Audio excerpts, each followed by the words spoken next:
మీరు ఇచ్చిన ఆ వీడియో ఏదైతే 36 సెకండ్లు ఉందే, మరి దాని ముందుది దాని వెనకది ఎందుకు వీడియో లేదు?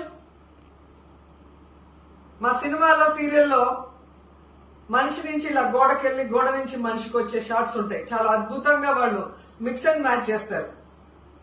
అలాగా మీరు జగన్ గారు convoy car, black car door కింద మనిషి, మళ్ళీ అక్కడి నుంచి బ్లాక్ కారు డోర్కి వచ్చి మళ్ళీ వస్తారు.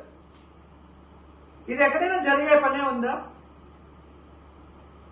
ఒకవేళ అలా జరుగుంటే ఎస్పీ గారు ఎందుకు జగన్మోహన్ రెడ్డి గారి కాన్వాయ్ కాదు, ప్రైవేట్ వెహికల్ పలానా నెంబరు అని ఎందుకు కేసు పెట్టాడో చెప్పాలి. మీరు పయ్యావుల కేశవ్ గారు, అనిత గారు ప్రెస్ మీట్లలో జగన్ గారు కారే అని చెప్పిన తర్వాత 22వ తేదీ ఎందుకు ఎస్పీ గారు మార్చి మాట్లాడారో మీరే చెప్పాలి.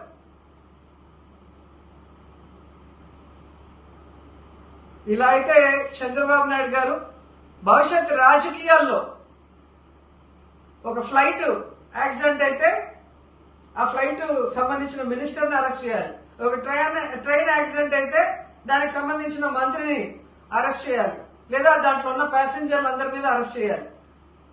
మీరు చెప్పిన దాన్ని బట్టి చూస్తే సో పక్కన ప్రయాణం చేస్తున్న వ్యక్తి మీద కేసు పెట్టడానికి ఈరోజు లేని దాన్ని సృష్టించి మరీ బురద జల్లి జగన్ గారికి మానవత్వం లేదు అంటే ఈ రాష్ట్ర ప్రజలు నమ్మే పరిస్థితి లేదు.